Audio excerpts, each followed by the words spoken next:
अर्ध्या तासात पोहोचणार आहे आम्ही. खूप मजा आली गाडी चालवायला.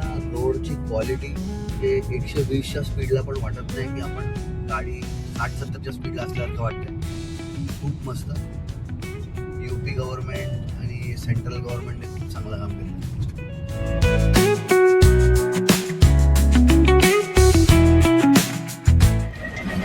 आज पण आम्हाला मंदिर बंद भेटणार आहे असं कळलं आहे. 15-20 मिनिटाच्या गेट पण आमचं दर्शन चुकलेलं आहे.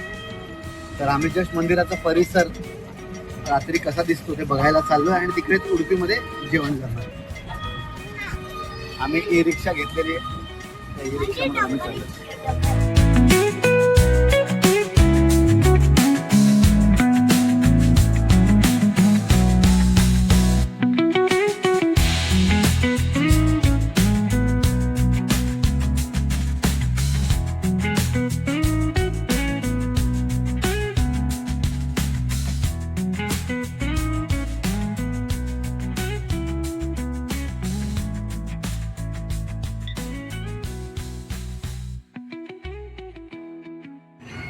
तर आम्ही आमच्या हॉटेलमधून निघतोय आणि आता चाललोय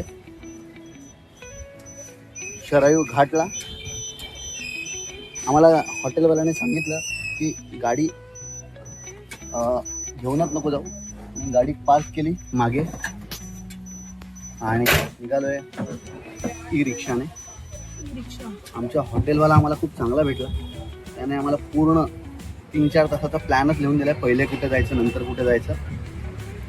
मी त्याचे डिटेल्स पण टाकेन. ओके, बघूया एक स्पॉट डिटेलमध्ये लिहून दिलं. एक प्लॅन सगळं टाक. बाय कर.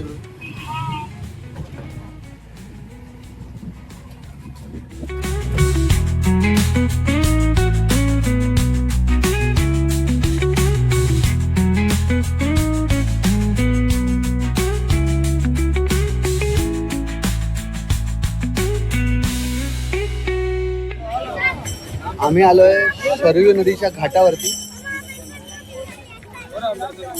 हा आहे घाट.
हा आहे लता चौक. लता मंगेशकरजींसाठी ट्रिब्यूट आहे. हे सितार आहे एवढं मला माहिती आहे.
हे हनुमानगडी मंदिर आहे.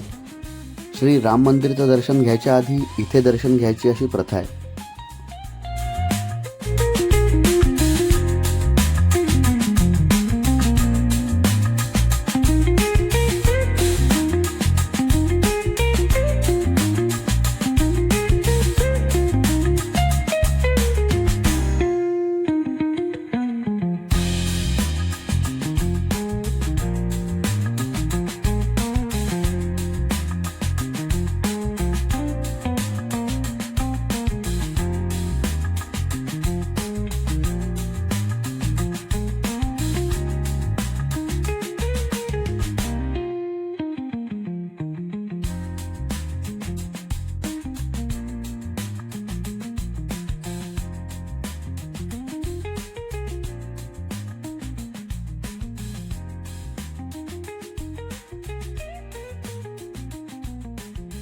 हनुमानगडीचं दर्शन आमचं झालेलं आहे आणि आम्ही आता निघालोय श्री राम मंदिरला. चालत चालत इकडनं 100 ते 200 मीटर आहे.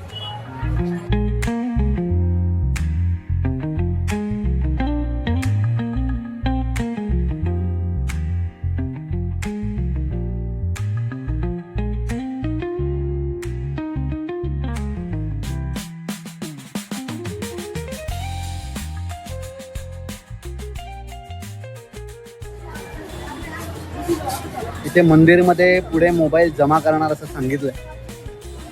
लेट्स सी कधी घेतात.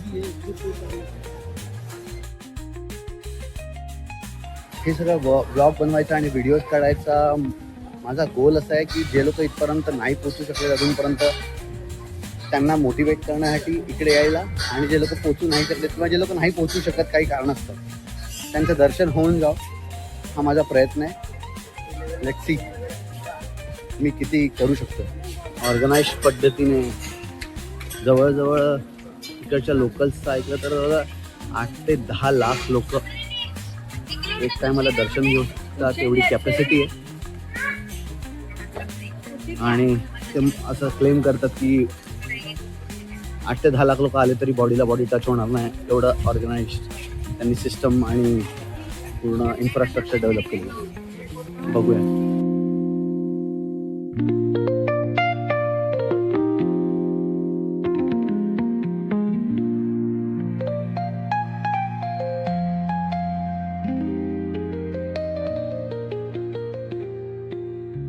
ऑल बॅग्स, ऑल ह्युमन्स सगळे इकडे स्कॅन होतात.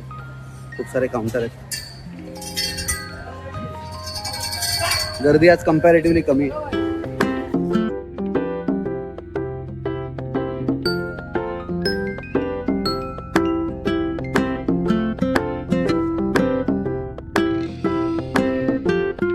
लांबून दिसताना असं वाटलं की हेच मंदिर आहे, पण मी सरप्राईज झालो ऐकून की हे ॲक्च्युली लॉकरसाठी आहे. एवढी व्यवस्था फक्त लॉकरसाठी आहे. इकडेच मोबाईल, पाकिट, चपला A to Z सगळं जमा करायचं आहे आणि खाली हात दर्शन घ्यायचं.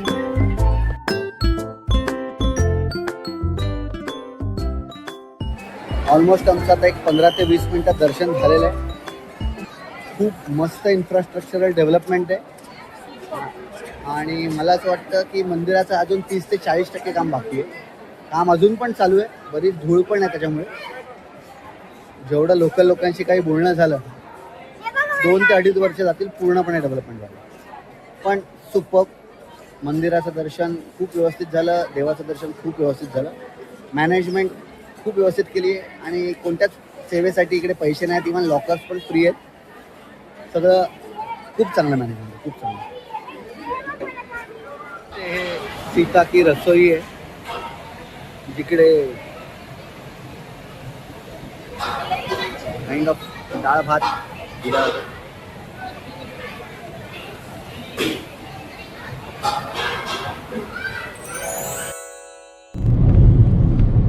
आता आम्ही निघालोय वाराणसीसाठी. मला आत्ताच माहीत पडलं की वाराणसी, बनारस आणि काशी हे एकाच शहराचं नाव आहे. मी मगासपासून सर्च करत होतो बनारस, मला कळलं बनारस सर्च केल्यावर सारखं वाराणसी येते. मला वाटलं गुगल मॅपचा काहीतरी एरर आहे.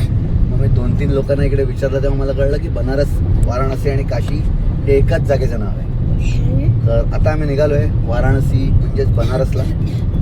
तिकडे गंगा आरती असते, ती गंगा आरती अटेंड करून आम्ही लोक तिकडचे 1-2 मंदिरं आम्हाला लिहून दिलेली आहेत आमच्या हॉटेलवाल्याने, ती आम्ही फिरणार आहे आणि उद्या मग प्रयागराज, असा एकंदरीत प्लॅन आहे.